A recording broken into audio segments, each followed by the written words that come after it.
We do know that South Africa remains a hotspot really for remote work. Not only are we seeing South Africans moving from one part of South Africa to generally the coast, we're seeing a lot of people who live outside of South Africa who are choosing to come and work remotely here in South Africa.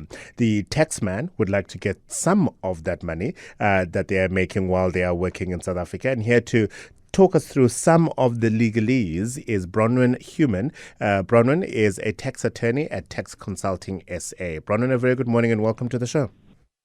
Hi, Africa. Thank you so much for having me. I suppose the important and immediate question to ask, if those non-South African nationals who have chosen South Africa as a place where they want to work are working for companies that are non-South African and not even based in South Africa, why should the taxman have access to their income? That's a very good question, Africa.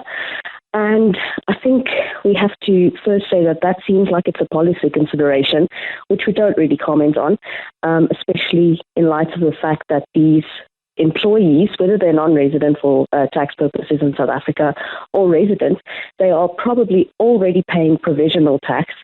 So it's unclear at this stage why the taxman would want to impose employees' tax on these employees rather than just be happy with the provisional tax that they're getting at the moment.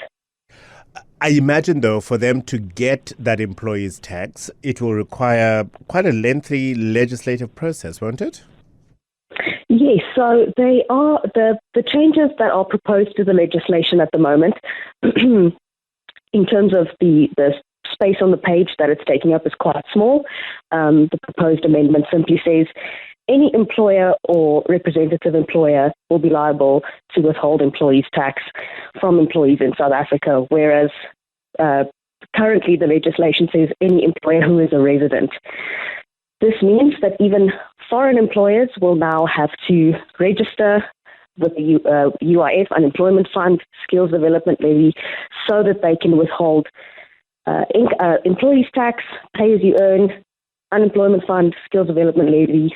So the administrative burden on these foreign employers will increase dramatically. Are we not running the risk then of discouraging people from coming to South Africa? Because remember, while we might not be able to draw as much of tax revenue as the SARS would like to realize, there are other benefits. Often people are buying property here. They're certainly spending money while in South Africa, not only to buy groceries and to consume, but lifestyle entertainment. They're buying clothes, they're going to hospitals. Money is being spent in South Africa, and we want that, surely? Absolutely. We definitely run the risk of discouraging foreign employers from employing South African employees, especially in light of the fact that South African employers are well educated, they're hardworking, and we come at a fraction of the cost of employees in Europe and the US. So this proposed change will certainly discourage foreign employers from employing us.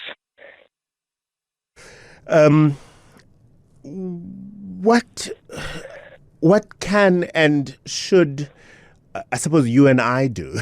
Because if we are interested in getting more and more non-South African nationals and citizens coming to live in South Africa to work here, is there any way that we can, petition Parliament and say, while you are thinking of the legislative process, please be mindful of this negative impact on those people coming to move here? Yes, certainly. So these proposed amendments were published at the end of July, following which there was a period of public comments, which closes today. Certainly there have been comments and objections raised that we know of. SARS and the National Treasury will consider these objections, consider the comments, and through the process of this bill passing through Parliament, we will have to wait and see whether our comments and objections have had any impact on Parliament. Because the other negative, other than people no longer wanting to come and work based in South Africa, we do run the risk of them being double taxed, right? Where we are taxing them for all sorts of things while they're still being taxed in whatever their origin is or where their domicile is outside of South Africa, effectively. Yes, that's a very good point that you raise. and it's quite a complicated answer.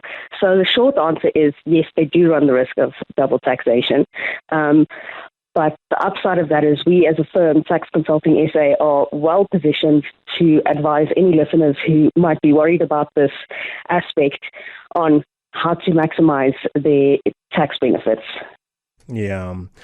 Do we know of whatever best practice is in, I suppose, other countries welcoming digital nomads, as we call them, and where there is just a sweet spot balance between what the country where the people have chosen to go now live and work are able to enjoy from tax benefits, while it doesn't feel like you're exploiting that non-citizen for choosing to work and live in your country? So we as South Africa, our tax legislation always tries to be in line with international best practice. But there are a host of considerations that you have to look at when you choose to employ someone remotely who may be working in a country that is not where your business is situated. These considerations range from quite simple to very complex in nature, but our South African tax legislation and the advice that we give to our clients certainly is in line with international best practice. All right. Well, Bronwin, thank you very much. Certainly the legislative process underway. I'm going to encourage people to agitate if they can, wherever the Member of Parliament represents their constituency, because this will have quite possibly dire impact on South Africa. Bronwin Human is a tax attorney at Tax Consulting South Africa, talking to us about the tax hurdles for remote workers and digital nomads, that legislation going through Parliament right now.